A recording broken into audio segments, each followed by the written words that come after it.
እንዴት ከረማችሁ? ከአንድ ወር ገደማ አካባቢ ስብሰባ ነበረን እንደ መንግስት። በዚያ ስብሰባ ላይ የሚቀጥለውን አመት ስራ ከማቀዳችን በፊት ከተለያዩ ህብረተሰብ ክፍሎች ጋር በጅምላ ሳይሆን እንደየሴክተሩ ሁኔታ ተወያይተን ግብአት መሆን የሚገባቸው ጉዳዮች ካሉ ለቅዳችን ግብአት አድርገን ነው አመቱን መጀመር ያለብን የሚል ውሳኔ ተወስኖ ነበር።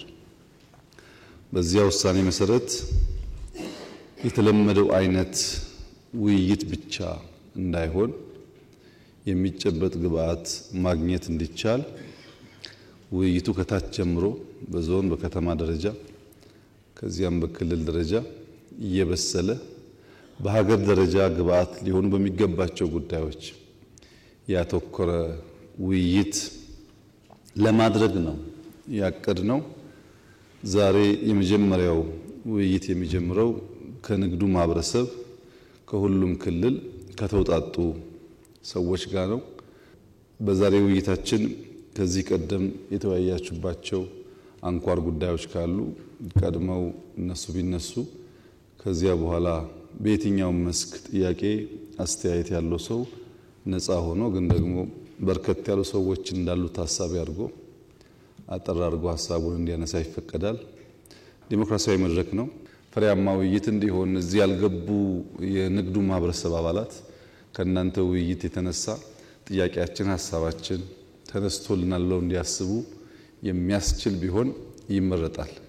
ከዚህ ባሻገር የተወያያችሁባቸው ጉዳዮች ካሉ ለማድመጥ ከዚያም የጎደሉ ጉዳዮች ካሉ ለመስማት ዝግጁ ነን። አብዛኛውን ነገር እኛ ለመስማት ነው የመጣነው። የግድ እዚህ የሚባል ነገር ካለ እንላለን። የቀረውን ግን ወስደን ተወያይተን የቅዳችን አካል አድርገን እንሰራበታለን። በዚሁ መንፈስ የሚነሳ ሐሳብ ካለ ከየትኛውም አንግል መድረኩ ክፍት ነው። ክቡር ጠቅላይ ሚኒስትር እንደ ወትሮው ለግሉ ዘርፍ ለሰጡት ልዩ ትኩረት ክብር ብሎም ይህንን ፕሮግራምም ስላዘጋጁልን ምስጋናችን የላቀ ነው። ወደ ጥያቄዎቼ ሳልገባ ባለፉት 3 ቀናት የንግድ ማህበረሰቡ ከሚመለከታቸው የሚኒስቴር መስሪያ ቤቶች እየተወያየና የንግዱ ዘርፍ ያለውን ተግዳሮቶች እና የመፍትሄ ሐሳቦች ላይ እየተወያየና አቅጣጫ እያስቀመጠ ነበረ። በትናንቱ ዕለት ደግሞ የተለያዩ የልማት ስራዎችን እየጎበኘን ነበረ። ስለዚህ ድንቅ የልማት ስራዎች ልናመሰግነዎት እንወዳለን። በኢትዮጵያ የስራ ባህል አብዮት መምጣቱንም በጣም አይተናል። ጧት ብርድ ሳይገድባቸው ቀን ፀሐይ ማታም እንደዚሁ በስራ ላይ መሆናቸውን አይተናልና የስራ ባህል አብዮት መምጣቱን በጣም አይተን አመሰግነውታል። በአጠቃላይ ግብር ከፋዩ የሚከፍለው ግብር ምን ላይ እንደዋለ ምን እየተሰራበት እንደሆነ የማሳወቅ የመንግስት ግዴታ ቢሆንም በጣም ከዛ በላይ ሂደን ብዙ ነገሮችን ያየናቸው ስለሆነ ለነኚህ በአጠቃላይ ልናመሰግነዎት እንወዳለን። በመቀጠል የንግዱ ማህበረሰብ በየደረጃው ተወያይቶ ለእርሶ እንዲቀርቡ ተስማምቶ የለያቸውን ጥያቄዎች በተለይ የንግዱን ዘርፍ የሚመለከቱ ጥያቄዎችን እንዳቀርብ ይፈቀድልኝ። ክቡር ጠቅላይ ሚኒስትር፣ በአንደኛነት እንዲነሱ የተወያየንባቸው ጥያቄዎች ህገወጥ ንግድን የሚመለከት ነው። በሀገራችን ህገወጥ ንግድ ህጋዊ ነጋዴዎችን ከስራ እንዲወጡ ጫና እያደረገባቸው ያለበት ሁኔታ በተለያዩ ቦታዎች ተመልክቷል። እነኚህ መንግስት ልዩ ትኩረት ተሰጥቶ ቢሰራበት የሚል ጥያቄ አለን። በሁለተኛ ደረጃ ነዳጅን የሚመለከት ጥያቄ ነው።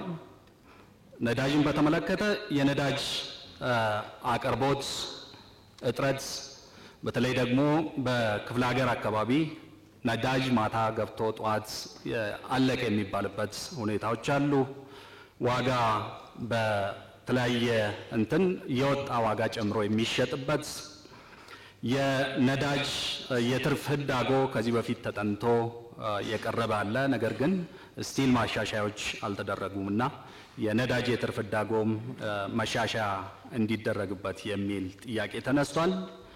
ሌላ ደግሞ በተለያዩ ቦታዎች ግንባታቸው ተጠናቀው ወደ ስራ ያልገቡ የነዳጅ ማደያ ቦታዎች ቶሎ ተጠናቀው ስራ ላይ እንዲገቡ ቢደረግ ኦፍ ኮርስ ተደርጓል። ነገር ግን ወደ ስራ እንዲገቡ አልተደረገም እና እነኚህን ጉዳዮች መንግስት ልዩ ትኩረት ሰጥቶ ቢሰራበት የሚል ሌላው ጥያቄ ነው።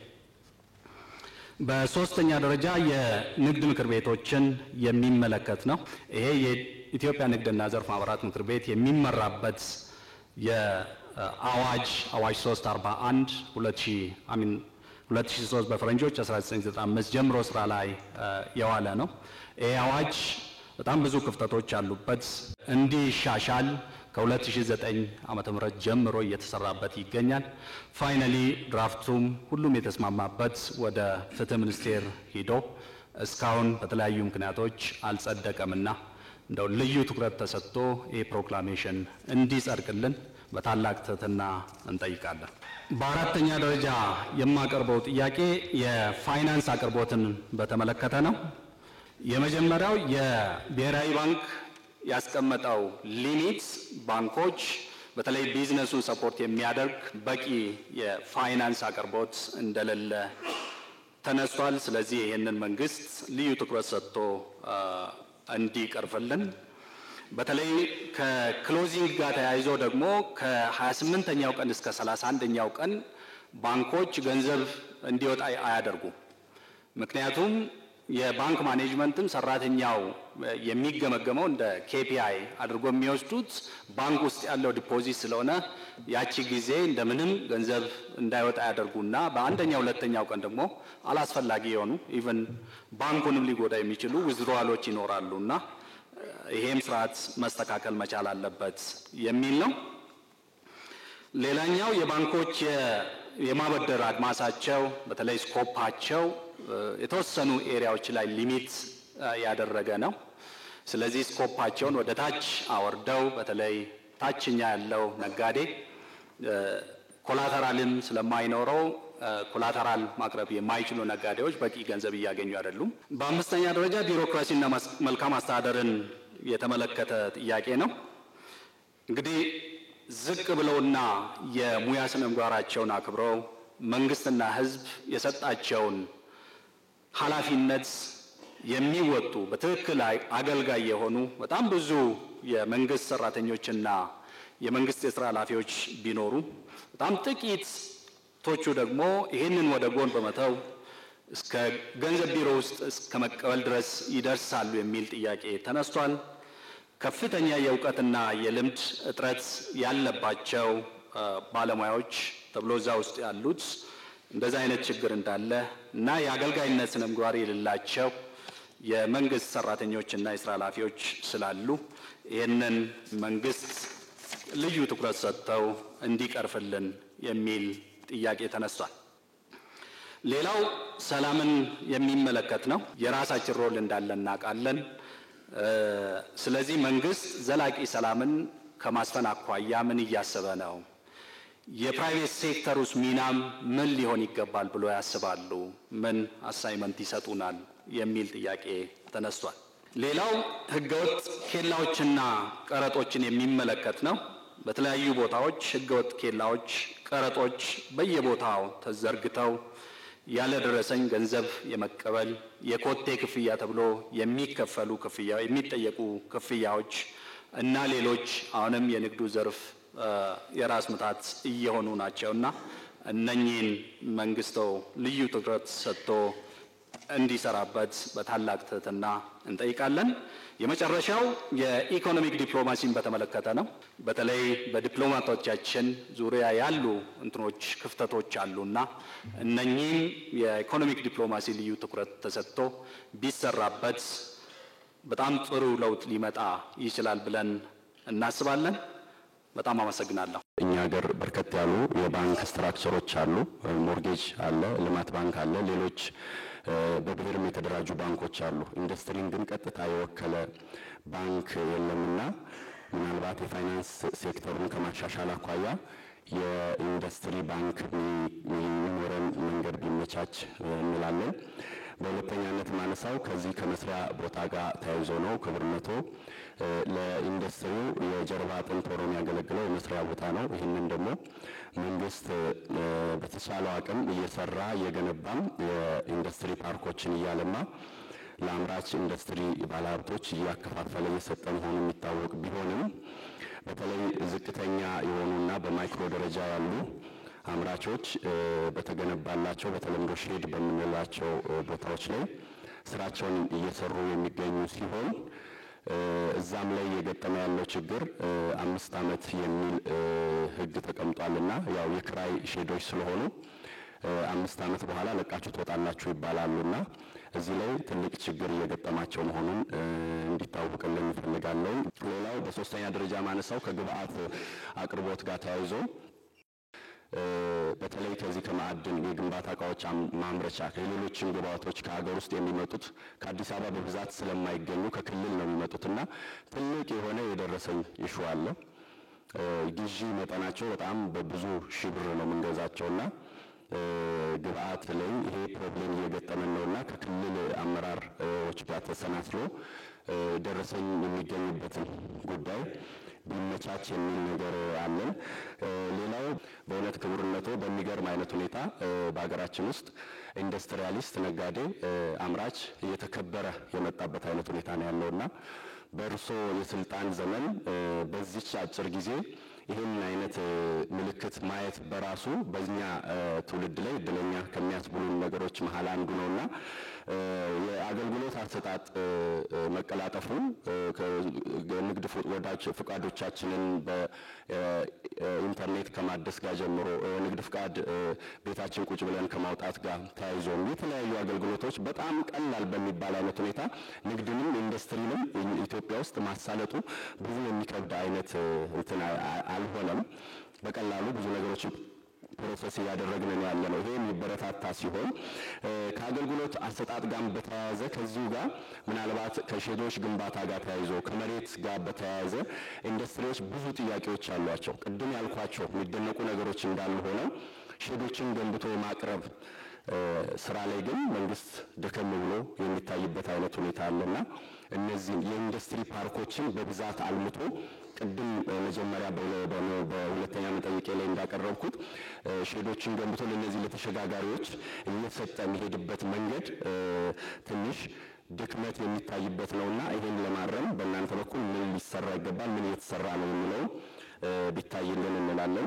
ሌላው ከገበያ ጋር አምስተኛ ማነሳው ነገር ከገበያ ጋር በተያያዘ መንግስት ለኢንዱስትሪያሊስቱ መንግስት ለንግዱ ማህበረሰብ ገበያ የማስፋት ኃላፊነትም ግዴታም አለበት ብዬ አስባለሁና ይሄ በእናንተ በኩል ተጠናክሮ መቀጠል አለበት። ግዢዎች በህግ ደረጃ 100% በኢትዮጵያ ውስጥ እንዲፈጸሙ በተለይ የመንግስት ግዢዎች እንዲፈጸሙ እንላለን። ክቡርነቶ ከኢንዱስትሪ ጋር ተያይዞ በ2015 በእኛ ከዚህ ከፕሮፐርቲ ታክስ ወይም የንብረት ታክስ ጋር ተያይዞ የወጣ የተበተነ የፋይናንስ ቢሮ ያስተላለፈው ሰርኩላር ነበርና ይሄ ሰርኩላር የኢንዱስትሪውን የካሬ ሜትር መጠን በስም ገልጾ አላስቀመጠም።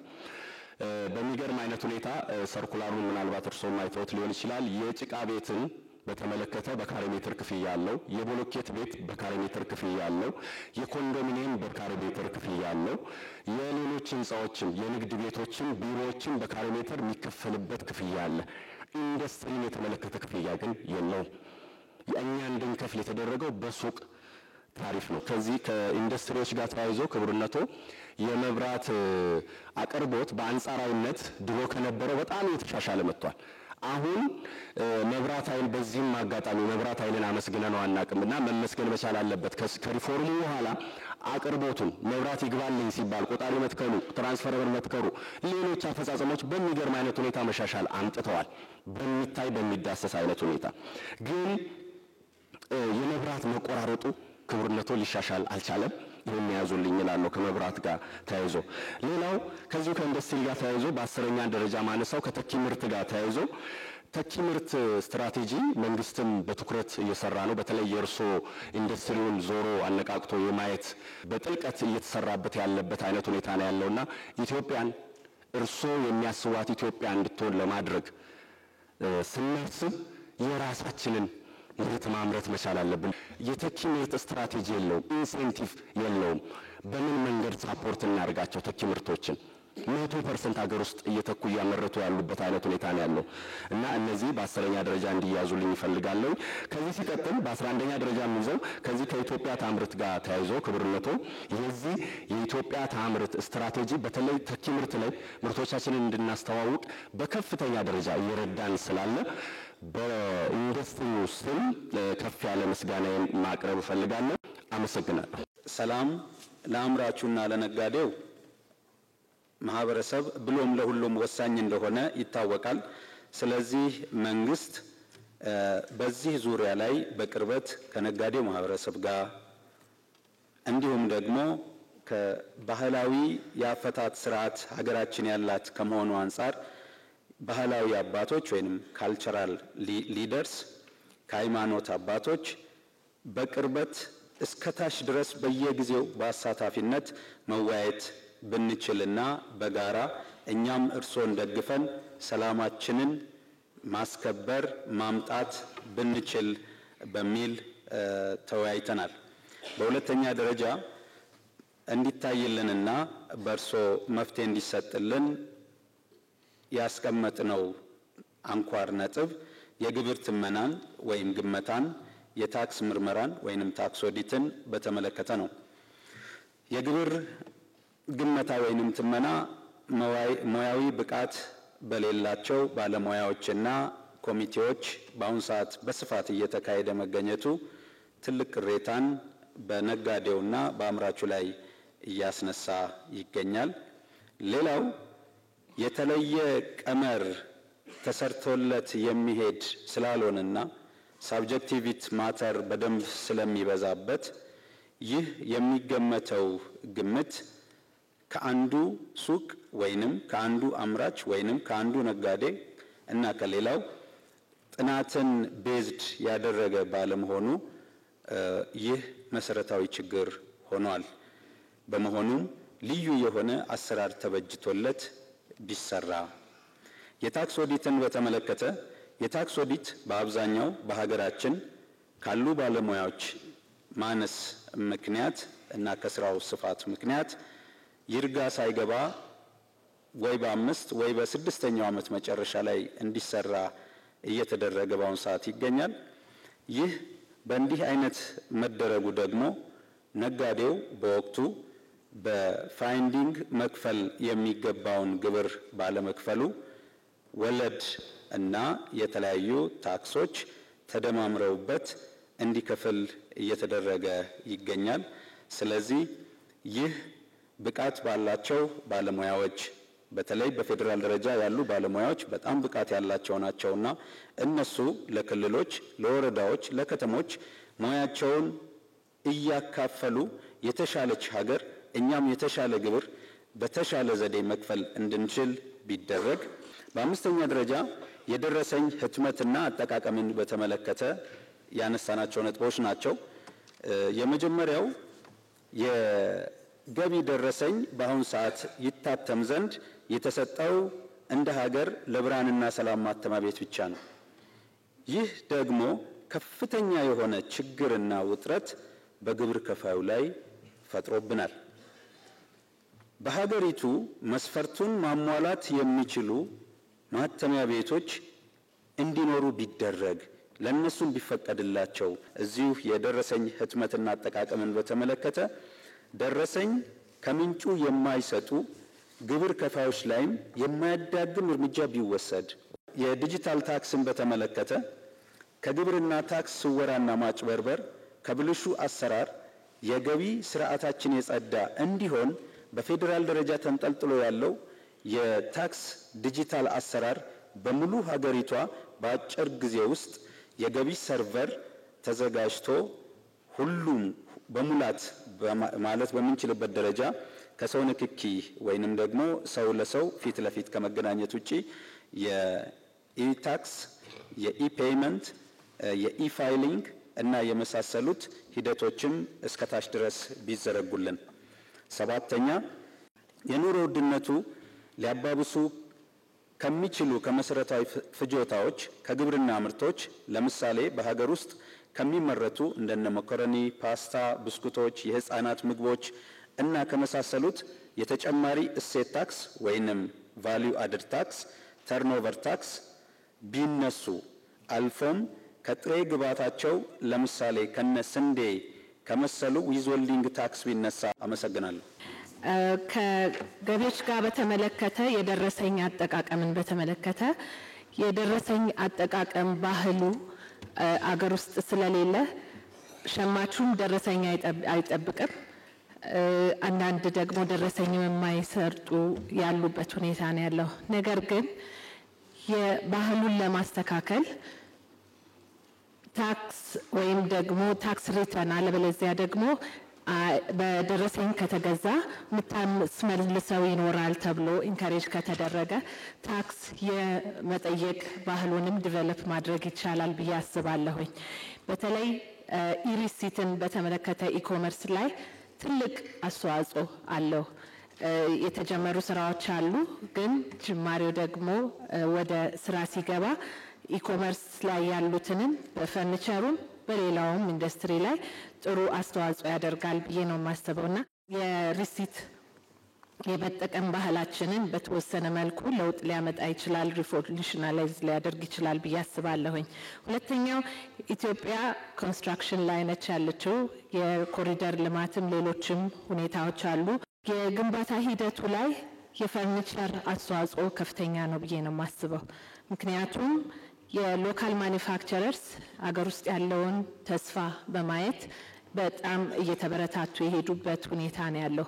አሁን ደግሞ ኢምፖርት ማድረግ በመፈቀዱ ሌሎች ሁኔታዎች ውስጥ ወደ ማኒፋክቸሪንግ በማስፋፊያም ከገቡ በኋላ ብዙ የብድር ሂደቶች አልፈው ከሄዱ በኋላ የመፈቀዱ ሁኔታ ጥሩም ሊሆን ይችላል። ግን ሌሎች ደግሞ ስትራቴጂክ የሆኑ ደግሞ ውሳኔዎች በመወሰን ወደዛ መግባት ይፈልጋል። በሂደቱ ላይ ግን ታሪፍን በተመለከተ ኤችኤስ ኮድ ላይ ለአምራቾች የሚሰጠው ቤኔፊት በጣም አሻሚ የሆነ ነው። በተለይ ባለፉት ወራቶች ላይ የአባላቶቻችን በተለያዩ ሁኔታ የተጨማሪ አምራች ሆኖ ሳለ እንደ አስመጪነት ታሪፍ ጭማሪ እየተጠየቀበት ያለበት ሁኔታ ነው። ቤዚክ ካራክተሪስቲክስ ኦፍ አ ቼር አሁን ለምሳሌ ተብሎ ከተወሰደ የሚጎለው ነገር እንዳለ ታውቆ ሼፑን ስለያዘ ብቻ እንደ ኮምፕሊት እቃ ተደርጎ እየተቀረጠ ነው ያለው። ያ ደግሞ አምራቹ መልሶ ወደ ኢምፖርት ወደ ማድረግ ውስጥ እንዲገባ ይገፋፈዋል። ሶስተኛ የሰው ኃይልን ማሰልጠንን በተመለከተ ነው። ኢንዱስትሪና የኤጁኬሽናል ኢንስቲትዩሽኖች አብረው መስራት አለባቸው። ምክንያቱም የኤጁኬሽናል ኢንስቲትዩሽን እኛ በምንፈልገው መልኩ አሰልጥኖ ሊያወጣ አይችልም። ሁሉም የተለያየ ኒድ አለው። ግን በኢንተርንሺፕ ሊሆን ይችላል፣ አፓረንት ሊሆን ይችላል። በረጅም ጊዜ የ3 ወር እና 4 ወር ለውጥ ያመጣል ብዬ አላስብም። ግን ከዛም በላይ ከፍ ባለ ጊዜ 1 ዓመትም ሊሆን ይችላል ሰርተው እንደገና ወደ ትምህርት ደግሞ ሲሄዱ የስልጡን የሆነውን የስራ ባህልም ይዘው እንዲሄዱ ይረዳቸዋል። እኛ የታክስ መስሪያ ቤት ቪዥናችን በታማኝነት በቅንነት በታማኝነት የሚከፍል ግብሩን አውቆ የሚከፍል ዜጋ ማፍራት ነው ቪዥናችን። ግን የገቢ እቅድ ይሄ አይደለም። አሁን እቅዱ ግን ሌላ ነው። እቅዱ በየአመቱ ስናይ የቅጣት ሁኔታዎችን እየጨመረ ነው መሄደው። ሰውን የመቀየር ሂደት ውስጥ አልገባም መስሪያ ቤቱ። ለምሳሌ ሪሲት ያልሰጠ ግብር ከፋይ 50 ሺህ ብር ይቀጣ የነበረው 100 ገባ። መውረድ ነበረበት እንደውም ህዝቡን በማሳመን። የኛ ህዝብ ባይዘው አንድ ነገር ምንድነው ግብር ስንጠየቅ እንነጫነጫለን። ግን እንዴ መድረክ ስጦታ ስንጠየቅ ደግሞ በደንብ እንሰጣለን። ግብር የማንከፍለውን ገንዘብ ስጦታ ላይ ለምንድን ነው ፋስት ምን ሆነው? መስሪያ ቤቱ ላይ የሚገባው ምንድነው ግብር ከፋዩን የመቀየር የመለወጥ የማሳመን እንዲቆረቆር የማድረግ ስራ ነው ሊሰራ የሚገባው። በቅጣት ብቻ ማሳመን አይደለም። ትምህርት ሚኒስቴር ያወጣቸው ሪፎርሞች በጣም ለለውጥ የሚረዱ መሆናቸው ይታወቃል። በጣም ጥሩ ሪፎርሞች አሉ። በተለይ የትምህርት አንጓችን ከመዋለ ሕፃናት ጀምሮ በተጠናከረ ሁኔታ እንዲሄድ በተለይ በክልሎችም በአዲስ አበባ የተጀመረው ነገር በጣም ትልቅ ነገር ነው። እዚህ ውስጥ ግን ፕራይቬት ሴክተሩ በተለይ ከአጸደ ሕፃናት እስከ 12ኛ ክፍል ያለው የበለጠ የሚበረታታበት ሁኔታ ነው መኖር ያለበት። የተለየ ነገር ማንሳት የምፈልገው ስለ ሌማት ትሩፋታችን ነው። የሌማት ትሩፋት የእርሶ ኢኒሼቲቭ እንደሆነ እናውቃለን። በጣም ብዙ የሀገር ውስጥና የውጭ ሀገር ሚዲያዎችም ሳይቀር 1000 ዶሮ ተሰጥቶ እዚች ሀገር ላይ ምን ለውጥ ሊመጣ ነው፣ 5 ላም ተሰጥቶ እዚህ ሀገር ምን ለውጥ ሊመጣ ነው ሲሉ የነበረበት ግን ደግሞ ኢትዮጵያ ውስጥ ፋንዳሜንታል የሆነ ለውጥ ያመጣ እንቁላል 15 ብር 16 ብር ከነበረበት ተመልሶ ወደ 5 ብር ከ56 ብር እንዲሸጥ ያደረገ በጣም ትልቅ እርምጃ የተወሰደበት ወደ ወተት ስንመጣ ከ80 ብር 38 ብር ድረስ ወደ ታች ወርዶ ሲሸጥ የነበረበት ነበር። የሌማት ትሩፋታችን በጣም ብዙ እናቶችን በጣም ብዙ ወጣቶችንም ያሳተፈ ፕሮግራም ነበር በመላው ሀገሪቱ። ግን አምና በዚህ ሰዓት የተከበረው ፓርላማችን ከቀረበለት ሰነድ አንዱ የመኖ አምራቾች ላይ ቫት እንዲከፍሉ ወይም ተጨማሪ ታክስ እንዲከፍሉ የቀረበ አዋጅ ነበረ። የአዋጅ ሙሉ ለሙሉ ጸድቆ ወደ ስራ ከመገባቱ በፊት ነጋሪ ጋዜጣ ላይ ከመታተሙ በፊት 3500 ብር የነበረ መኖ 7400 ብር ገባ ኢሚዲየትሊ ማለት ነው። በጣም ብዙ አምራቾች አፎርድ ማድረግ አቃታቸው፣ መኖ መግዛት አቃታቸው። እዚህ ከተማ ውስጥ ይሰሩ የነበረ ዶሮቻቸው ይሸጡ፣ ብዙ ነገሮችን አደረጉ ማለት ነው። ከዚህ ከገበያ ማረጋጋት ጋር ተያይዞ ከፍተኛ ምርት እናስገባለን። ከቢሾፍቱ አካባቢ የምናመርተው እዛ ነው። በዶሮና በአትክልትና ፍራፍሬን የተሰማራ ነው። ወደዚህ ከአዲስ አበባ ከተማ ጋር ከ11ዱም ክፍለ ከተማ ጋር ትስስር አለን። በዛ መሰረት ብዙ አትክልቶችን ወደዚህ ከተማ እናስገባለን። አሁን ትልቁ ችግር የሆነው ይህንን ምርት ይዘን ደግሞ ወደ አዲስ አበባ ከተማ ስንመጣ የመንገድ ማናጅመንት ደግሞ በቱሉ ዲምቱ አካባቢ ያቆሙናል። የያዝነው ምርቶች የሚበላሹ ምርቶች ናቸው። አንዳንዶቹ ወተት፣ አንዳንዶቹ ሽንኩርት፣ የተለያዩ ቲማቲሞች ፈጣን ለህብረተሰቡ እኛ ገበያ ማረጋጋት ላይ ስለምንሰራ የተለያዩ የገበያ ማዕከላቶች የተገነቡ አሉ። እዛ ላይ ነው ይዘን ሄደን ለህዝቡ የምናከፋፍለው እና እዛ ሄደን ለማድረስ ሰዓት ቢፈቀድልን አትክልት ስለሆነ የያዝነው ሰዓቶቹ ቢሻሻሉልን። ትናንት በተለይ ባየነው ነገር በጣም አድናቆቴን መግለጽ እወዳለሁ። እንደ ፕራይቬት ሴክተር ደግሞ በጣም ራሳችንን የፈተሽንበት ያየንበት የሰዎችን ሰርቨንት ሊደርሺፕ ምን እንደሆነ ያየንበት አመራሮች ሌት ተቀን ደከመን ሰለቸን ሳይሉ ቢሰሩ ሊያመጡ የሚችሉትን ለውጥ ያየንበት ራሳችንን ደግሞ እንዴት አድርገን ወደዛ መግባት እንዳለብን ድርጅቶቻችን እንዴት መምራት እንዳለብን የገመገብንበት ጊዜ ነበርና ይሄን በሱ አመራር ስለሆነ ማመስገን እወዳለሁ። ፋይናንስን በተመለከተ እንደሚታወቀው መንግስት የማኑፋክቸሪንግ ሴክተር በጣም አጽንኦ ሰጥቶ እያጠናከረው ነው ያለው። ነገር ግን ባንኮቻችን በዛው አላይን አይደሉም። እንደሚታወቀው ባንኮች አብዛኞቹ ለትርፍ ነው የሚሰሩት። ስለዚህ የማኑፋክቸር ሴክተር ደግሞ ወዲያ ብር የሚያመጣ ስላልሆነ ለነሱ አፕታይት በቂ አይደለም። ስለዚህ ብዙ ጊዜ ችግር አለ። ስለዚህ በአስገዳጅነት የተወሰነ ፐርሰንት ተግባራዊ በሆነ መልኩ የግድ ለማኑፋክቸሪንግ ሴክተሩ እንዲያበድሩ እና ማኑፋክቸሪንግ ሴክተሩን እንዲያጠናክሩ መንግስት ቢያደርግ ትልቅ ለውጥ ይመጣል ብዬ አምናለሁ።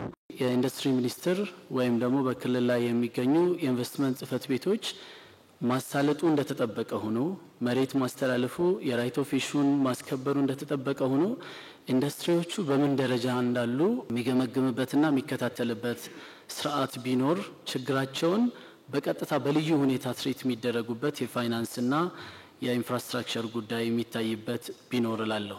የሚመሰገኑ ጥራቱ የጠበቀ ምርት የሚያመርቱ ፋብሪካዎች አሉ። በዛ ልክ ደግሞ የሌሎች ፋብሪካዎች ስም የሚያበላሹ በተለይ የኮንስትራክሽን ዘርፉ ላይ እዛ አካባቢ ስለሆነ የምሰራው ብረት የሚያመርቱት ፌሮ ብረት ከደረጃው በታች የወረደ ብረት ይመረታል። ስለዚህ እዛ አካባቢ ላይ በደንብ ተደርጎ ጥራት ምክንያቱም ምንገነባት ኢትዮጵያ ምናስባት ኢትዮጵያ ለረጅም ጊዜ የምትገነባ ስለሆነ እነዚህ ከኮንስትራክሽን ምርቶችም ከሌሎች ምርቶችም ጋር የምርት ጥራት ቁጥጥር ላይ በደንብ ሊታይ ይገባል የሚል ነገር አለ። ከነዳጅ ጋር ተያይዞ ባለው ነዳጅ ውድነት ባለሀብቶች ማለትም እነዚህ አሽከርካሪ ባለቤቶች በአሁኑ ሰዓት ከአዲስ አበባ አሶሳ ከተማ ድረስ ከ30 እና ከ40 ብር የነበረውን የአንድ ኩንታል ዋጋ ዛሬ በ1000 ብር ጭነት ነው ዋጋ ነው አሶሳ ከተማ እየገባ ያለው። ነጋዴው ደግሞ ይሄንን ያወጣውን ወጪ በየመንገዱ ደግሞ የሚሰጡ የእጅ መንሻዎች ተዳምረው በዋጋ ላይ በሸቀጥ ዕቃዎች በፍጆታ ዕቃዎች ላይ ዋጋ የተጨመረ ማህበረሰቡ እየተጎዳ ያለበት ሁኔታ አለ። በትክክለኛው መንገድ ያወጣውን ወጪ ሂሳብ አድርጎ የሚሰራ አለ። እቺን አጋጣሚ ደግሞ ተጠቅሞ ደግሞ የዋጋ ጫናን የሚፈጥሩ ኃይሎች ይኖራሉና ይሄን በጋራ ልንታገላቸው ይገባል። ዛሬ ለመጠየቅ የምፈልገው ምንድነው እንደሚታወቀው የባህል ምግቦቻችን በዓለም በጣም ተወዳጅ ናቸው። ይሄንንም የምናስመሰክረው በውጭም ሆነ አገር ውስጥ በሚገቡ ቱሪስቶች ምግባችን በጣም ተወዳጅነት አለው። ነገር ግን እስካሁን ባለን የአሰራር ሁኔታ ማለት ምንድነው እነኚህ ምግቦችም ሆነ አሰራራቸው በኮቴጅ ኢንዱስትሪ የተወሰነ በመሆኑ ለውጭው ዓለም ስታንዳርድ መጠበቅ ላለበት ዓለም ማቅረብ አልቻልንም። ነገር ግን እነኚህ ምርቶች በተለይ አሁን እንጀራን ብንመለከት ካለው የኒውትሪሽናል ይዘት ስንመለከተው በጣም ለሰፊ ገበያ መቅረብ ሲችል ግን አሁን ውስንነቱ ያመራረቱ ውስንነት ገድቦናል። በዚህም ኢኖቬሽን እዚህ ላይ ትልቅ ትኩረት ቢሰጠው ምክንያቱም እንደ ትንንሽ ድርጅቶች አር&ዲ መስራት በጣም ይከብዳል እና እዚህ ላይ ትኩረት ቢሰጠው ይሄን ለማለት ሲሆን ኢንቨስትመንትን በተመለከተ ደግሞ እንጀራና የባልትና ውጤቶች ሲታይ እንደ ኢንዱስትሪ አይታይም በሚል የኢንሴንቲቮች አይሰጡትም። ነገር ግን ኢንሴንቲቭ ደግሞ እንደምንመለከተው ወደ ከኮቴጅ ኢንዱስትሪ ወደ ትልቅ ኢንዱስትሪ እንግባ ብለን ስንል ማሽነሪዎች መምጣት ይኖርባቸዋል። ማሽነሪ ለማምጣት ደግሞ ታክስ በነፊት ያስፈልገናል። እነኚህ ኢንሴንቲቮች ግን አሁን እየተሰጡ ባለመሆኑ ሲሆን በተጨማሪ ደግሞ ምንድነው እንደሚታወቀው ቴክኖሎጂ በጣም እየፈጠነ ነው እየሄደ ያለው። ቴክኖሎጂ ኪፕ አፕ ለማድረግ ከፈለግን ኢንሴንቲቭ የአንድ ጊዜ ብቻ ሊሆን አይገባም። ኢንሴንቲቭ ልክ እንደ ቴክኖሎጂው አብሮ ቀጣይነት ያለው ሊሆን ይገባልና እዚህ ላይ ቢታይ። ሌላው ደግሞ መጥቀስ የምፈልገው በማሽነሪ አካባቢ ለምሳሌ ከሎካል የሚሰሩና ከውጭ የሚገቡ ማሽነሪዎች እኩል አይታዩም። ግን ለሎካሉም ደግሞ ትልቅ ድጋፍ ሲደረግ የሚሆንልን ምንድነው አገር ውስጥ ያሉት ይበረታታሉ፣ ኢንሴንቲቭ ይኖራልና እዛ ላይ ቢታይ። የመጨረሻ ለማለት የምፈልገው ግን ምንድነው ሌላ ምግቦችን በተመለከተ ጤና ጎጂ የሚለው ምግብ ላይ ከፍተኛ ቁጥጥር ቢደረግ ኢትዮጵያ በየዘርፉ በየምታመርታቸው በየምትሰራቸው ሰርቪስ በምትሰጥባቸው ንግዶች ውስጥ ቶፕ 100 ብራንዶችን ኢትዮጵያ ልትፈጥር ይገባታል። አፍሪካ ውስጥ ተወዳዳሪ መሆን የሚችሉ ዓለም ላይ ተወዳዳሪ መሆን የሚችሉ በብራንዲንግ ብራንዳቸውን መሸጥ የሚችሉ ምርታቸውን ብቻ ሳይሆን ብራንዳቸውን መሸጥ የሚችሉ በመንግስት የተለየ ድጋፍና እገዛ የሚደረግላቸው ብራንድ ልንፈጥር ይገባል። እየተንደረደርን ያለነው ወደ ዓለም ገበያ ለመግባት ነው። ነገር ግን እንደ ኢትዮጵያ የፔመንት ጌትዌይ እንኳን ምርታችንን አገልግሎታችንን ለዓለም አቀፍ ገበያ የምናደርስበት ኢንተርናሽናል ካርዶችንና ኢንተርናሽናል የፔመንት ሲስተሞችን መቀበል የሚችል ፔመንት ጌትዌይ ያስፈልገናል። ኢትዮጵያ ቴሌኮም ጥሩ ጅማሮችን ጀምሯል። ሎካል የሆኑ የኢኮሜርስን ላውንች አድርጓል። ቢ2ቢ በኢንዱስትሪ ሚኒስቴር ድጋፍ ጋር አብሮ የሚሰራ የኢኮሜርስ ስራ ተጀምሯል። እነዚህ እንግዲህ ኢኮሜርስ ኢትዮጵያ ውስጥ አንዳንድ ግለሰቦች በግል ከሚያደርጓቸው የኦንላይን ግብይቶች በዘለለ በአንድ ፕላትፎርም ኢትዮጵያ ልክ እንደ አማዞን በመንግስት ድጋፍ ካልሆነ ይሄ በግሉ ሴክተር የሚቻል አይደለም። ትልቅ በጀትና አቅም የሚጠይቁ ስለሆኑ ስለዚህ እንደነዚህ አይነት ኢኮሜርሶች አድገው ምርታችንን ለዓለም የምንሸጥበት በአፍሪካ ውስጥ ተወዳዳሪ የምንሆንበት የኢኮሜርስ ፕላትፎርም ሊሰራ ይገባልና አመሰግናለሁ ስለተሰጠኝ እድል። የዌስተርን ሀገሮች ሃይ ኤንድ ባየርስ ይሄ በእጅ የተሰራውን በእንጨት እንደዚህ የተሰራውን ነገር እየመጡ ያዩ ትልቅ ቦታ ትልቅ ቫልዩ ሰጥተውት ሃይ ኤንድ ባየርስ በሚል በጣም በውድ ዋጋ ነው የሚሸጡት። በዚህ ስራ ላይ ያሉት ሰዎች ግን ያንን ያክል ሊበረታቱና ብዙ ነገር ሊያደርጉ ሲችሉ በጣም ብዙ የሚቀር ነገር አለ። ለነሱ አቴንሽን ቢሰጥና በዚህ ሙያ ያሉትን ሰዎች ብናግዛቸው መንግስት በዚህ አንድ ነገር ቢፈጥርኛ ብዙ ጥናት አድርገናል፣ ብዙ ሄደንበታል። ከዚህ ጋር ተጋግዘን ብንቀይርና ስራውን ብናሰፋው ብዙ ዲማንድ አለው። በተቋማት መካከል ያለው መተባበር መናበብ በጣም ይሹ ነውና አንዳንድ ጊዜ በአንድ መስሪያ ቤት የተለያዩ ዲስኮች በፍጹም የማይተዋወቁ ይሆናሉ።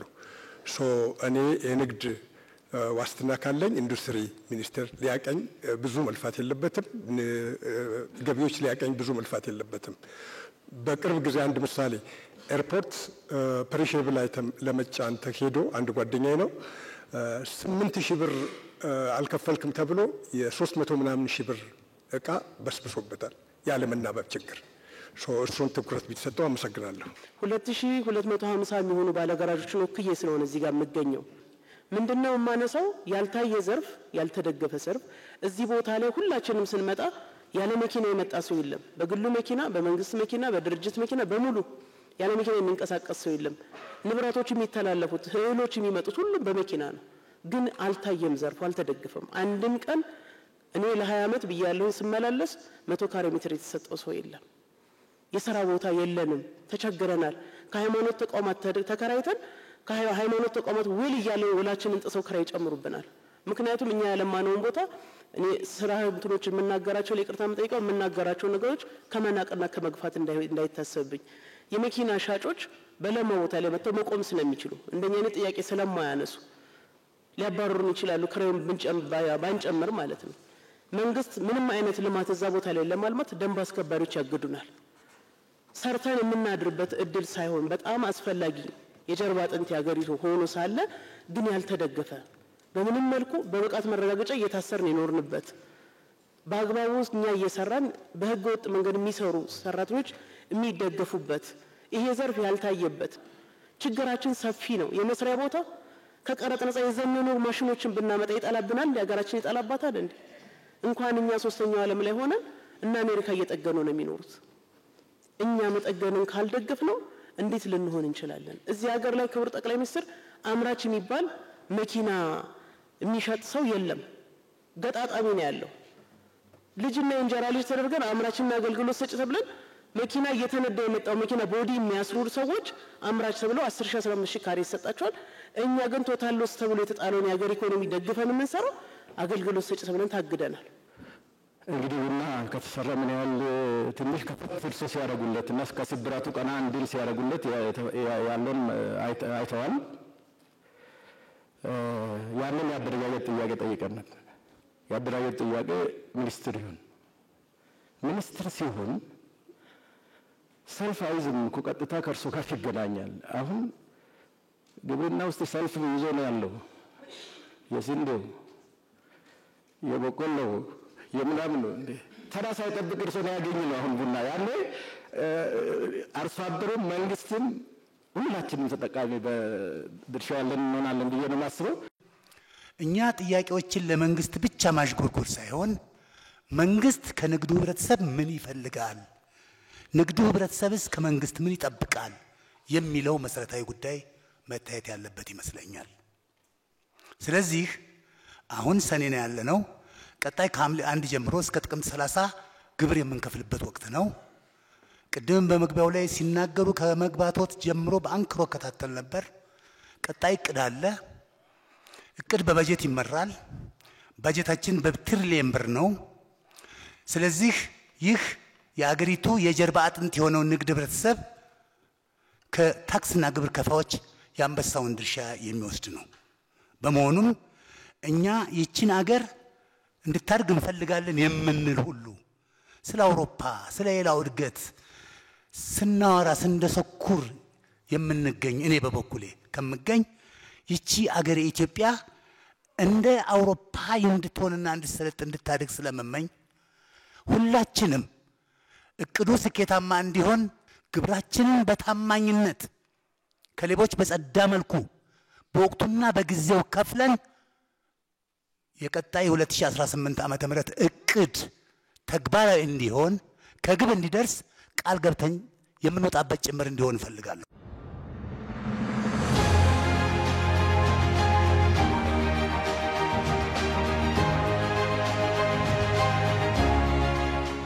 የመጀመሪያው ሐሳብ ገበያና ንግድ ለአንድ ሀገር እድገትና ውድቀት ከፍተኛ ድርሻ አላቸው።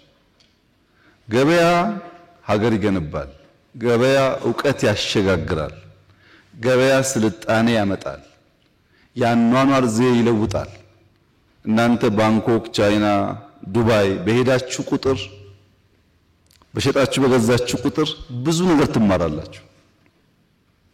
ያን ደግሞ በደረጃው እዚህ ያመጣችሁ ኢምፕሊመንት ታደርጋላችሁ። ገበያ ዝም ብሎ ብር የሚገኝበት ብቻ ሳይሆን ስልጣኔ የሚቀዳበትም ሀገር የሚገነባበትም ለአንድ ሀገር ኤግዚስተንስ ህልውና በጣም ወሳኝ ነገር ገበያን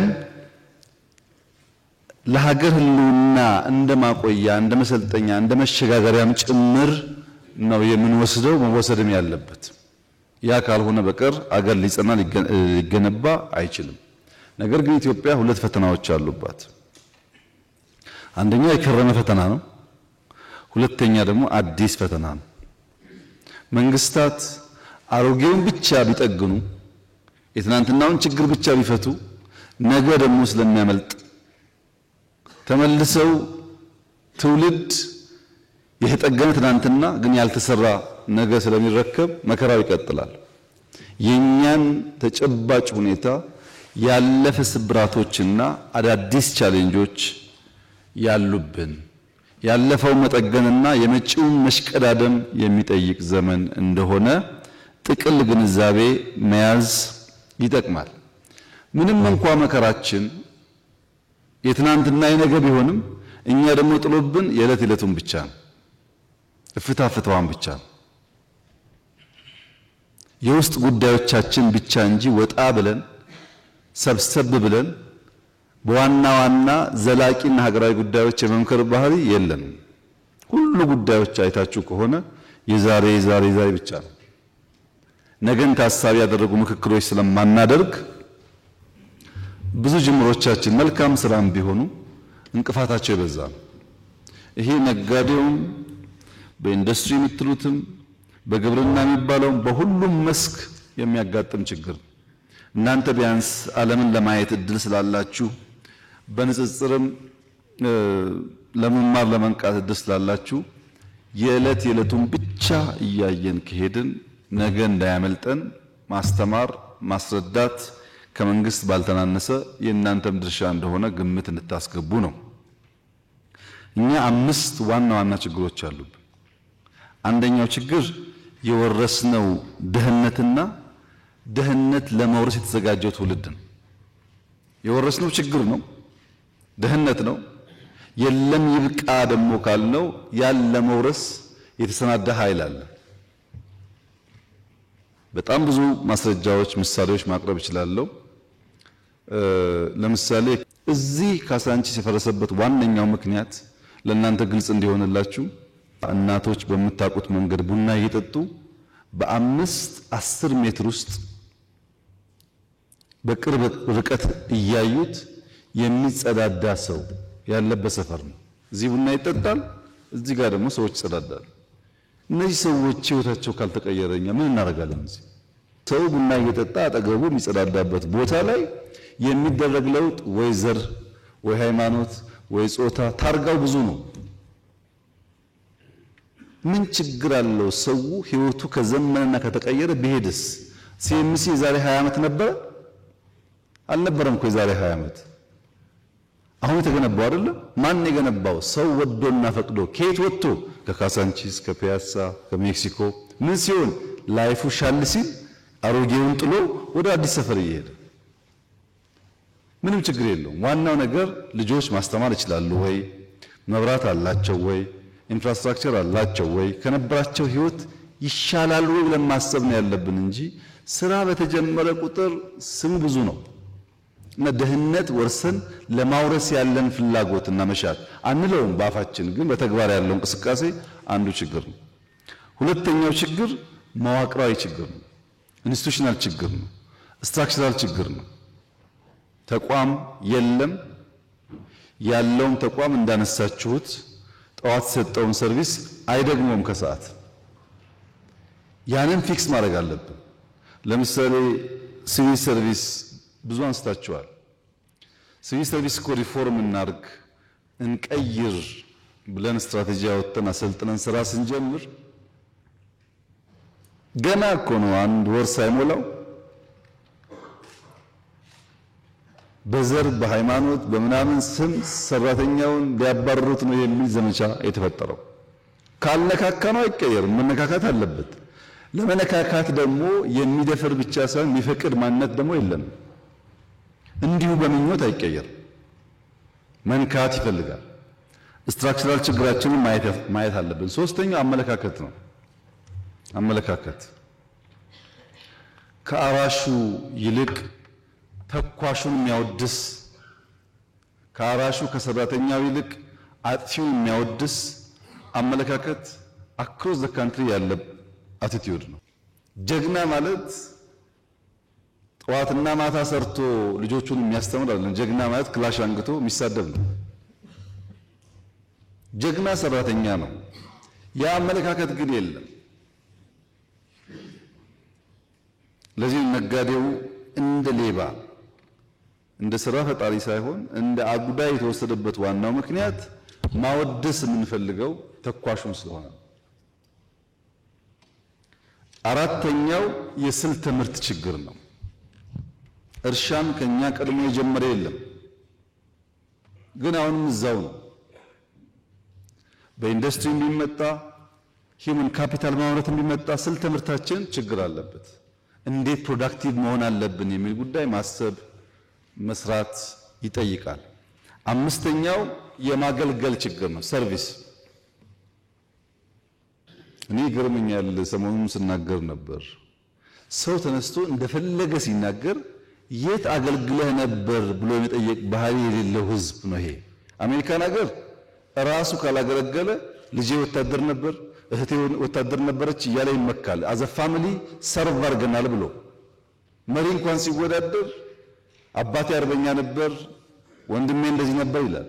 እዚህ ሀገር አንድ ቀን አገልግሎ የማያውቅ ሰው ሁሉ እንደፈለገ ስራ ምን ችግር እንዳለበት የማያውቁ ሰዎች ናቸው ስለ ስራ የሚናገሩት። ስራ መከራው እንደምታውቁት ያን አያውቁም። የሌላው ሰው ቁጭ ብሎ ቢናገር ምንም ችግር የለውም።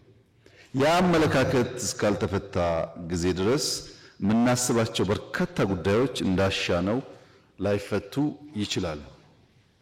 እነዚህን መሰረታዊ ጉዳዮች ከተገነዘብን ችግሮቻችንን ከተረዳን በኋላ ዛሬ ከተነሱት አንዳንዶቹን መልሼ አንዳንዶቹን እንዳላችሁት ተወያይተን የእቅዳችን አካል እናደርጋለን። ብዙዎቹ ይፈታሉ። የመጀመሪያው ቡና ሚኒስትሪ ይሁን ላሉት በየቀኑ በእያንዳንዱ ቀን ማታ ማታ የቡና ኤክስፖርት ቀጥታ ሪፖርት እቀበላለሁ። በየቀኑ ለምሳሌ ዛሬ የዚህ ወር ዛሬ ጠዋት የነበረው 55.3 ሺህ ቶን የወጣው በዚህ ወር ቡና ያገኘነው ገቢ የዚህ ወር 375 ሚሊዮን ዶላር ነው። ዋነኛ ስራዬ ነው። በየቀኑ ሚኒስትርም ሆነ ኮሚሽንም ሆነ ኤጀንሲም ሆነ እስከሰራው ድረስ ትርጉም የለውም። ነገር ግን ወርቅ የግንቦት ወር ብቻ 419 ሚሊዮን ያገኘ ነው። ቡና 375 ነው። ስለዚህ መጀመሪያ ሚኒስትር መሆን ያለበት የወርቅ ሚኒስትር ነው ማለት ነው። በዛ ከሆነ ግን ሁለቱም መሆን የለባቸው። ሁለቱም ፕራይቬት ነው መሆን ያለባቸው። የኛ ሄዴክ መሆን የለባቸው። እና አደረጃጀት ወሳኝ ነው፣ ያስፈልጋል። ግን ዋናው ትኩረት ሰጥተን ካልመራነው ውጤት ሊመጣ ስለማይችል የመረጃ ችግር የቅርበትና የሊደርሺፕ ችግር እንዳለ አታስቡ። በጣም በቅርበት ነው የምንመራው። ለዛ ውጤት የመጣው በአዋጁ ብቻ ላይ የመጣው በቅርበት ስለተመራ ነው።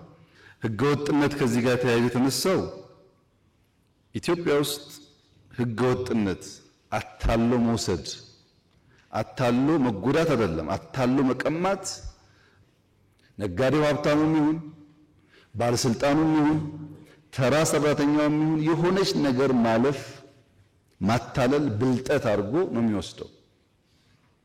በዚያ ምክንያት ብዙ ህገ ወጥነት አለ። ኮንትሮባንዱ ቁጥር ስፍር የለውም።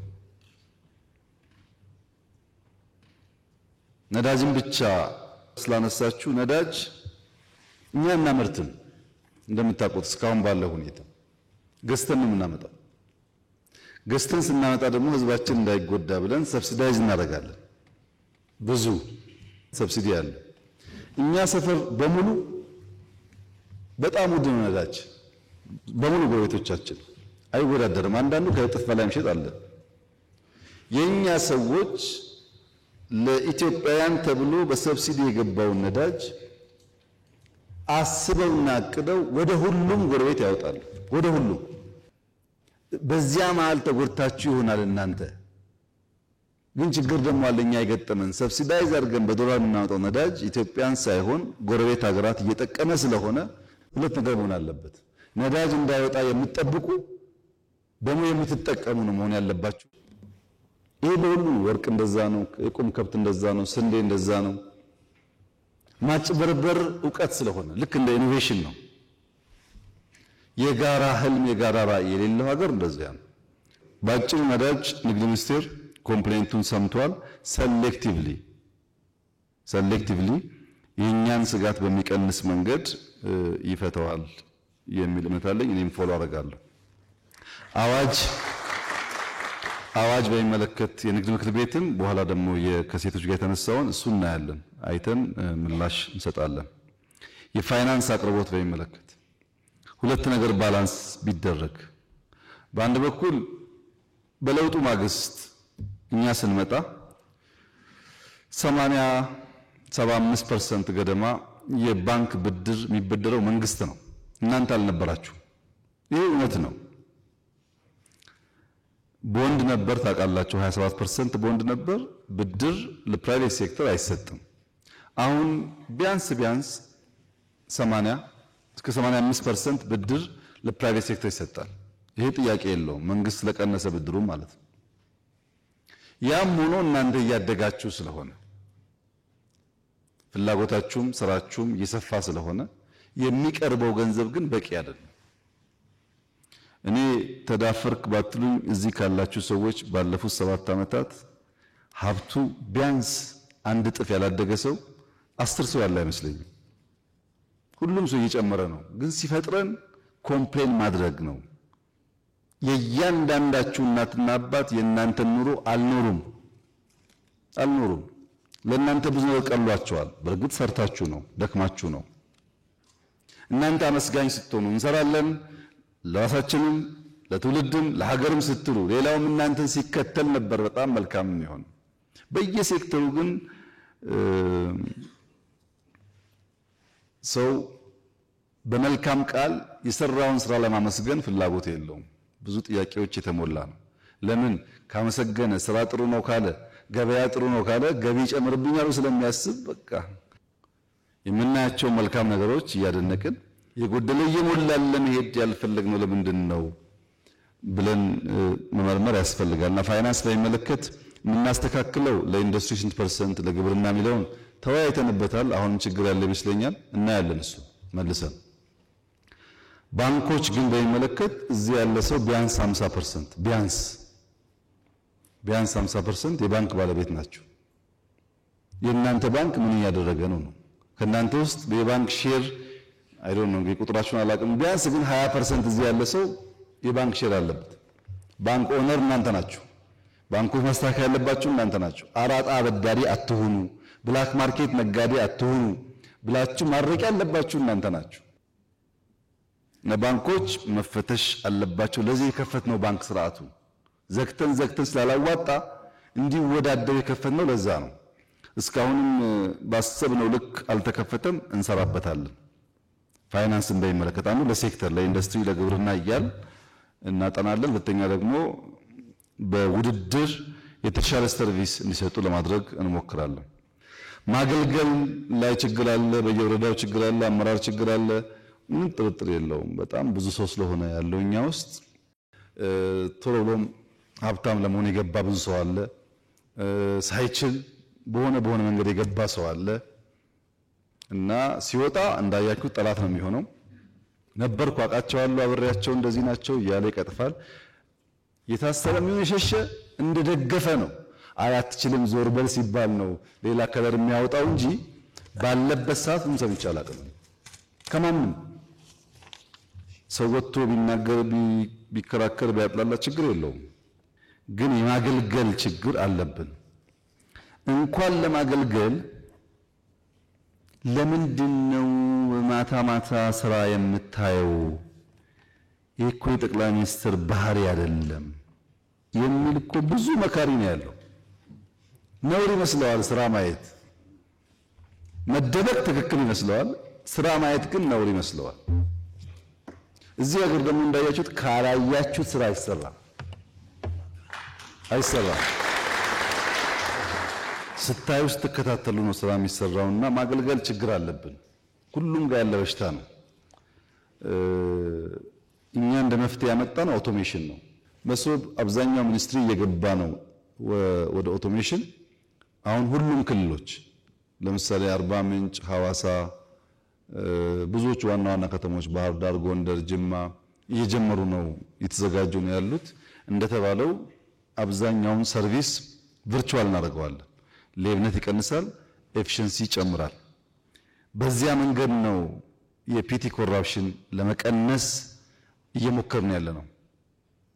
ጠያቂ ሁለት ነገር አንስተዋል እዚህ አካባቢ ያነሱት። አንደኛ በፍጥነት ኦቶሜሽን በሀገር ደረጃ ቢሰራ አሉና እዛው ላይ ያሉ በዚህ ጉዳይ ደግሞ ታክስ ቢቀንስ አሉ። እንደሱ አይሰራም። ብር ከሌለ አይሰራም። ህንፃ ይፈልጋል፣ ኮምፒውተር ይፈልጋል፣ ማሰልጠን ይፈልጋል። በእናንተ ብር ነው የሚሰራው። በአንድ በኩል መሰብሰብ አለብን፣ ግን ሳንሰርቅ ስራ ላይ መዋል አለበት ያ ነገር። እንዲያ ከሆነ ነው የዘመነ ነገር መፍጠር የሚቻለው። ኦቶሜሽኑን እናፋጥናለን አቅም በፈቀደ መጠን። ሌብነት በኦዲት የተነሳውን በደንብ እንፈትሻለን። በሁሉም ሰፈር በቃ መስረቅ፣ ማጭበርበር፣ መቅጠፍ ልማድ ነውና እኛም ጋር ኦዲተሮች፣ አንዳንድ ኃላፊዎች እንደዛ የሚያደርጉ ይኖራሉ። በቅርቡ በሚዲያ እንደተናገርኩት አሁን እርግጠኛ ሆኜ የምነግራችሁ መንግስታዊ ሌብነት ግን የለም። 100% እርግጠኛ ነኝ። በዚህ እኛ የምንለምናትን የምናገኛትን 100% የምናውለው ኢትዮጵያ ላይ ነው። 100%። ለምሳሌ እዚህ እኮ አዋሬ የተቀየረበት መንገድ በቂ ማስረጃ እኮ ነው። በቂ ማስረጃ ነው። የግል ገንዘቤ ነው መጻፌ ሰራው ሸጥኩ። እንደማንኛውም ነጋዴ እንደናንተ የሚከፈል ታክስ ካለ ከፍላለሁ። የቀረቡ ለልጆቼ መቆየት ያለበት ግን እኔ ማምነው ያን መጽሐፍ እናንተ የገዛችሁት እኔ እዚህ ስለሆንኩ ነው እንጂ ጡረታ በወጣ አጠራጠራለሁ እንደዛ መግዛታችሁ። ያን ስለማቅ የገዙት ወንበሩን ነው መልሶ መሄድ አለበት በሚል ሂሳብ ነው እንጂ የራሴ ስራ ነው። ይሄ ሁሉ ሰው በሺህ የሚቆጠር ሰው 3000 ገደማ ሰው ነው በፋሚሊ ደረጃ ቤት ያገኘው በነፃ። ሁሉም ሰው በዛ መንገድ ማገልገልን ከመረጠ ብዙ ነገር መቀየር ይቻላል። በእኔ እምነት ብዙዎቹ በቅርብ ርቀት ያሉ ሰዎች እንደዛ ናቸው። ሌብነቱ ግን 50% ያለው እናንተ ጋር ነው። በትንሹ 50% ሀብታም መሆናችሁን ለማሳየት በር ቀጠሮ እንዲከፈትላችሁ ስለምትፈልጉ ገና ሌብነት ያልተለማመዱ ወጣቶችን ሳይቀር የምታለማመዱ ግን እናንተ ናችሁ። ይሄን መካድ አይቻልም። እናንተ ካልሰጣችሁ አሁን ለምሳሌ ገቢ ላይ በገቢዎች ብቻ ሳይሆን በእኔ ኦፊስ የሚመራ ስትሪንግ ኮሚቴ አለ፣ ብዙ ሚኒስትሮች ያሉበት ስልክ አለ። እስቲ እውነት ከልባችሁ ከሆነ ፒቲ ኮራፕሽን ስትጠየቁ ደውሉልንና 10 ሰው እጅ ከፍንጅ እንያዝና ታያላችሁ ሰዎቹ ስራ ሲሰሩ። ከዛ በኋላ የሚያስቸግራችሁ ሚኒስተር ካለ እስቲ አንድ ሰው ማስረጃ ይስጠኝና አንድ ሳምንት አላቆየውም። አምጡ ግን ማስረጃ በሌለበት ግማሹ በዘር ግማሹ በሃይማኖት ግማሹ በሰፈር ሰው ለማጥላላት የሚያደርገው ነገር ደግሞ ለውሳኔ ጠቃሚ አይደለም። ካገዛችሁን ከተጋገዝን በእርግጠኝነት ብዙውን እንቀንሳለን። አትስጡ። አቃሉ ያስቸግራችኋል ለስራ ቀድማችሁ ጠቁሙ። አብረን እንያዛቸው። 10 ሰው ከያዝ እየፈራ ይሄዳል ማለት ነው። ጥንቃቄ እየጨመረ ይሄዳል።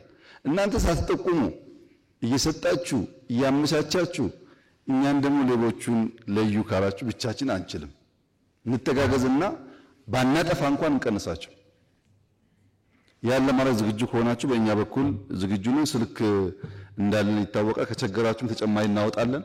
ቀድማችሁ ንገሩን። ልዩ ቲም እናዘጋጃለን፣ አብረን እንይዛለን፣ እርምጃ እንወስዳለን። እንደሱ እያደረግን ቢያንስ አይን ያወጣውን ሌባ ትንሽ ረገብ እናደርገዋለን። በዛ መንገድ እየፈታን ብንሄድ ነው ጥሩ የሚሆነው። እኔ ያለኝ አጠር ያለው መልስ እሱ ነው። ኢ-ሰርቪስ እናስፋፋለን። ብቃት የሰራተኛ ብቃት ላይ የሚመለከት ሁለት ነገር ታሳቢ ቢደረግ፣ አንደኛ የኛ ኤጁኬሽን ሲስተም ኢንዱስትሪው የበቃ ሰው ሊያወጣ አይችልም። እንዳትጠብቁ እሱን አንዱ ማስተካከል ያለብን ሶስተኛ አራተኛ ዓመት ሲደርሱ የግድ ኢንዱስትሪ ውስጥ ገብተው ካልሰሩ የክላስሩም ብቻ መያዝ የለብንም ብለን ጀምረናል። እናስፋፋዋለን። እሱ እደ ጥበብም ይሁን ጋራጅም ይሁን ሌላም ቦታ ተማሪ ሊመረቅ ከሆነ 1 ዓመት 6 ወር ማገልገልን እንዲማር ማድረግ አለብን። ቢኮዝ በክላስ የሚሰጠው ትምህርት ብቻውን በቂ ስላልሆነ ጀምረናል፣ እናስፋፋለን። እሱ ግን እናንተ ናችሁ ዋና አስተማሪዎች። ሰው ለመማር ዝግጁ ሆኖ እናንተ ጋር ከመጣ በኋላ እናንተ ናችሁ አስተምራችሁ ሰው የምታረጉት እንጂ የኛ ትምህርት ስርዓት አሁን ባለው ሁኔታ ትንሽ ውስንነት አለበት። ተጋግዘን እሱንም ማዘመን ይቻላል። ኤንኪዩአይ ላቦራቶሪ ላይ ኳሊቲ ላይ ስታንዳርድ ላይ በጣም ጥሩ ስራ የሰራ ነው። አላያችሁት ይሆናል እናንተ ግን ከሚያኮሩ ስራዎቻችን አንዱ እሱ ስለሆነ የተገነባ ነገር አለ፣ መጠቀም ያስፈልጋል። ሎጂስቲክስ መንገድ እዛ ቢገነባ ባቡር ቢገነባ መብራት የተባለው በሙሉ ትክክለኛ ኮንሰርን ነው። ዋናው ችግራችን ሎጂስቲክስ ነው። ግን አሁን ያለን አቅም ውስን ስለሆነ ትንሽ ጊዜ ይፈልጋል።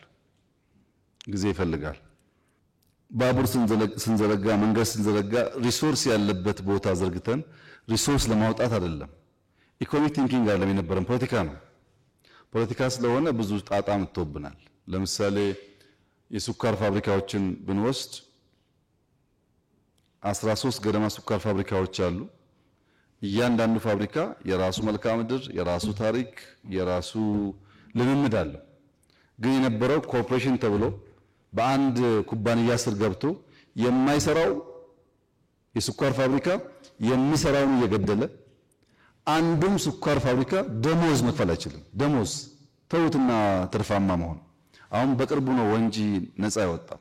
ወንጂ ግን 60-70 ዓመቱ ነው። አትራፊ የነበረ ነው። ሌላ ጋር ለጥፈውት እንዳያተርፍ አድርገው ነው ያበለሻሹት። እሱን ለማውጣት ገና 7 ደረስን። አሁንም 6ቱ ደሞዝ አይከፍልም። ዛሬም ኤግዛምፕል ነው። ኢንዱስትሪያል ፓርክ ብላችኋል ቅድም። እኔ አይመስለኝም። እኔ ኢንዱስትሪያል ፓርክ ላይ ኢንቨስት ማድረግ ዝግጁ አይደለሁም አሁን። ምክንያቱም ምንድነው ኢንዱስትሪያል ፓርክ 13 ገደማ አለን፣ 10 ጨረስን እኛ ነን። ሁሉም በዳ ነው። እዳቸውን መክፈል ገና አልጀመሩም። ታስታውሱ ከሆነ ለውጭ ባለሀብት ለኤክስፖርት ተብሎ ሼዶቹ ሰምታችሁ ይሆናል። ይሄ ከውጭ ባለሀብት አነስተኛና ጥቃቅን 1 ሚሊዮን 2 ሚሊዮን ብር ይዞ መጥቶ ዘሆል ሼድ ይዟል። ታክስ ከናንተ በላይ ሌባ እሱ ነው። አገሩ ነግዶ አያውቅም። አነስተኛ ጥቃቅን ነው። እሱ ይሰገሰግና ዘሆል ንግድ ስርዓቱን ብላክ ማርኬቱን ያው እንደምታውቁት ያደርጋል። ለዚያ ነው ኢንዱስትሪያል ፓርክ ለሎካል አምራቾችም ይሰጥ ብለን የወሰን ነው። ግን አሁን ትርፋማ ቀርቶ ራሱን ያልቻለ ኢንዱስትሪያል ፓርክ እያየን ሌላ ኢንቨስትመንት አናደርግም። ፕራይቬት ሴክተር ግን እናበረታታለን። አሉ እኮ የሚገርም ኢንዱስትሪያል ፓርክ የሰሩ ሰዎች አሉ፣ ከኛ ፓርኮች ያላነሰ። ወደሱ የሚገቡ ሰዎች ካሉ ለማገዝ ዝግጁ ነው። በመንግስት ደረጃ ግን አይመስለኝም። ሰላም ብዙዎቻችሁ አንስታችኋል። ሰላም ትክክለኛ ዴፊሲት ነው። ግን መጥፎ የሚሆነው ምንድነው? ተቃዋሚ ፓርቲ ይሰበሰብና ሰላም ቢመጣ መንግስት ቢያስብበት፣ ባለሀብት ይመጣና መንግስት ቢያስብበት። እንደዚህ ጥሩ አይደለም። ከኃላፊነት ባንሸሽ። እኔ እዚህ ውስጥ ያላችሁ ሰዎች ምን ያክል እንደዛ እንደሆናችሁ አሁን ዳታ ስላልያዝኩ አልናገርም። በእርግጠኝነት ግን የኢትዮጵያን ሰላም የሚያናጋው 60% የኢትዮጵያ ሀብታም ነው። 60% ሰዎቹን በብር የሚቀልበው እዚህ ያለ ሀብታም እና የቀለባችሁ ፋይናንስ እያደረጋችሁ መልሳችሁ እኔን ሰላም ብትሉኝ አይሆንም። ሰላም ከፈለጋችሁ ፋይናንስ አታድርጉ እና አትርዱ፣ ምከሩ፣ ይምጡ። ከመጡ በኋላ እኛ የምንፈልገው ያያችሁትን ብልጽግና ነው የምንፈልገው። ለብልጽግና ደግሞ ሰላም ያስፈልጋል። ጎበዝ ከሆኑ ችግር የለውም አብረን ብንሰራም። ጎበዝ ከሆነ ስራ የሚያውቅ ሰው ከሆነ መማር የሚፈልግ ከሆነ አብረን መስራት ፍላጎታችን ነው። አሁን ሰላም እየተባለ ያለው ቢዝነስ ነው። ኮንትሮባንድ ወርቅ፣ ነዳጅ እንዳይሄድ ማድረግ ነው እኮ ሰላም ማለት። ሰው አግቶ ብር አምጡ ማለት አይደለም። ቢዝነስ ነው እኮ ንግድ። ልክ እናንተ እንደምትነግዱት ያ ደግሞ ግብር የለውም፣ ታክስ አይከፈልበትም። ሰው ይታገታል፣ ብር አምጣ ይባላል። ንግድ ነው። በእኛ በኩል ዝግጁ ነን። ሰላም ይፈልግ ሰው ካለ ምንም ችግር የለውም። እናንተ ጫካ ብር አትላኩ፣ እኛ ደግሞ በሰላም ይመጣ ሰው ካለ እንቀበል፣ የሚወያይ ካለ እናወያይ፣ የሚቀጣ ካለም እንቅጣ። ህግ ማስከበርም ስራችን ስለሆነ ያን እያደረግን በእርግጥ በጣም ቀንሷል አሁን ያለው ነገር። አብዛኛው ወሬው የሚበዛው ግን አሁንም ቢሆን ሰላም በጣም አስፈላጊ ነገር ስለሆነ ተባብረን ብንሰራ ጥሩ ይመስለኛል። ኬላዎች ሁለት ችግር ነው ያለው ኬላ ላይ እንዴት እንደምናደርግ እንዴት እንደምታግዙን እናያለን። አንደኛው ችግር ከሞያሌ ለምሳሌ ሐዋሳ ድረስ 10 ኬላ ቢኖር ኤግዛምፕል ነው። ከሞያሌ ጀምሮ በአይሱዙ ስር በምናም መኪና ስር ተነስቶ ወይ ወርቅ ወይ ክላሽ ወይ ጥይት ተበይዶ ተጭኖ ይመጣል። ምንም ኬላ ከሌለ በየቀኑ አዲስ አበባ ብዙ ፈንጅ ብዙ ቦምብ ይገባል ማለት ነው። ለእናንተ ኢዚ ይሆናል፣ ግን ሰው ይቀጥፋል። እንደዚህ አይነት ኮንትሮባንድና መሳሪያ ደግሞ እንዳይዘዋወር ኬላ ሲባል የሚቀመጠው ሰውዬ የኮቴ የምናምን እያለ ያስከፍላል። ክፍያ የሌለበት ግን ፍተሻ የሚደረግበትን መንገድ እንዴት እናመቻች የሚለውን አብረን እንሰራለን። ከትምህርት ስርዓት ጋር ተያይዞ ተነሳው እንፈትሸዋለን። ችግሮች ይኖራሉ። ፈትሸን የሚስተካከል ጉዳይ ካለ እናስተካክላለን። በደንብ ኖት አድርጌያለሁ። ከሴክተሩ ጋር እንወያይና ለማሻሻል እንሞክራለን። ዲፕሎማሲው ብራንዲንግ በሚመለከት እንደሚቀረን ገብቶን ተወያይተንበታል፣ ስልጠናም ሰጥተናል። ዘሆል ዲፕሎማሲያችን ኢኮኖሚ ተኮር እንዲሆን ተግባብተናል። የማንም ዲፕሎማት ዋነኛ ስራ ገበያ ማፈላለግ ነው። ዋነኛ ስራው እናንተን አስተባብሮ ኢንቨስት እንድታደርጉ። ለምሳሌ ኬንያ ያለው ሰውዬ ኢትዮጵያውያን በዚህ ሴክተር ኢንቨስት ቢያደርጉ ያዋጣቸዋል ካለ እናንተን አግዘን ማስገባት ነው ወደዛ። እና ችግሩ እውነት ነው፣ ተወያይተናል፣ ሰልጥነንበታል። ተቋሙን እያሻሻልን ስንሄድ ይፈታል። የክራይ ሼድ አምራች እና አስመጪ መካከል ያለውን ብዙ ችግር ስላለብን ጊዜ ስጡን እንየው በደንብ። ለምሳሌ 5 ዓመት ያላችሁት 5 ዓመት ካልሆነ ሰዎች ይወጣሉ ወይ? ከዛ እንደዛ የተመቸው ሰው ያድጋል ወይ? እንዴት አድርገን ነው ግራጁዌት እንዲያደርግ የምናደርገው የሚለውን ጉዳይ እናያለን። በተለይ እህት ያነሳችው የሚገጣጠም የሚጠግንም የሚለያይ አሰራር ያለን እናያለን፣ እንፈትሻለን።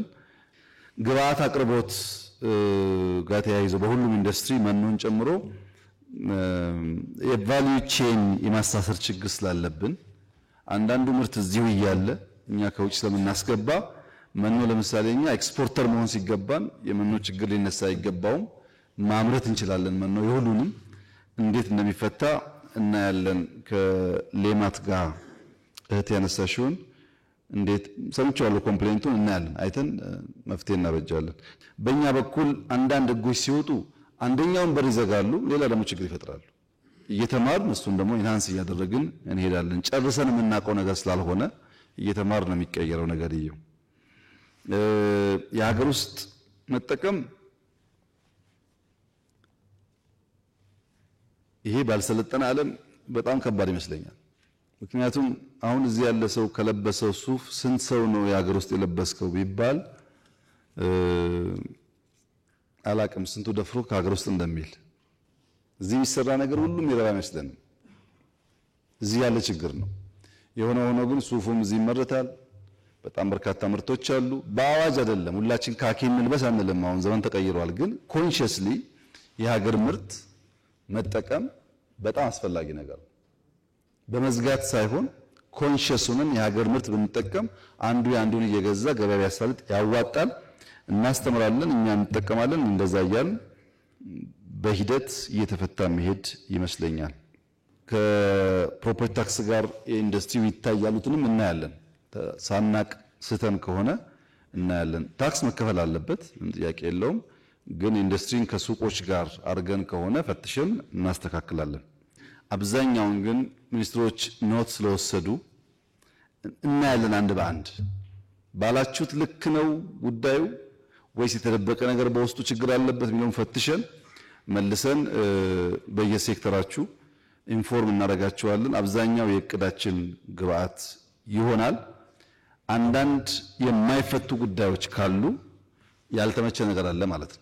እንደዛ አስባችሁ ኔክስት እንወያይ ደግመን ልናነሳው እንችላለን። አብዛኛው ግን የፈለግናችሁም የምናወያያችሁም ለእቅድ ግብአት ነው።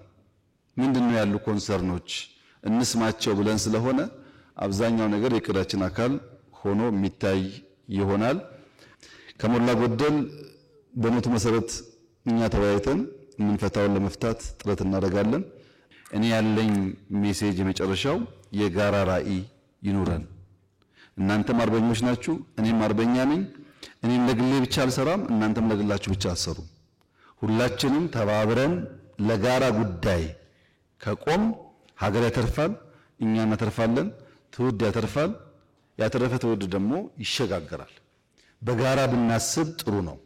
ሁለተኛው ሀገራችሁን ብታቁ፣ ኢትዮጵያን ጠንቀቃችሁ ብታቁ እድልና ፈተናዋን ለማወቅ ጸጋና ዕዳዋን ለማወቅ ያግዛችኋል።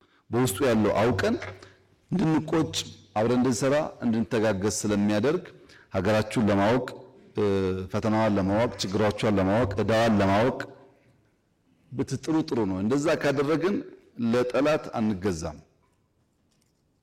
ለረጅም ጊዜ ለውጥ አንዳንዴ የሚመር መድኃኒትን መዋጥ ግዴታ ነው።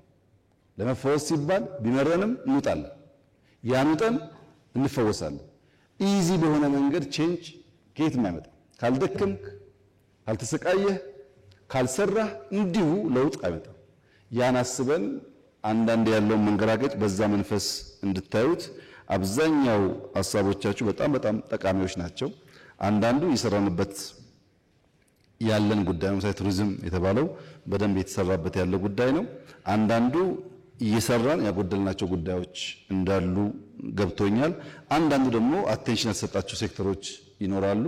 እነሱ ሁሉ ፈትሸን አቅም በፈቀደ መጠን መልስ እንሰጥበትና በሚቀጥለው ጊዜ ደግሞ ፈጣሪ ፈቅዶ ስንገናኝ ልክ እንደ ቡናው መልስ አገኘን እንደምትሉ ተስፋ አደርጋለሁ።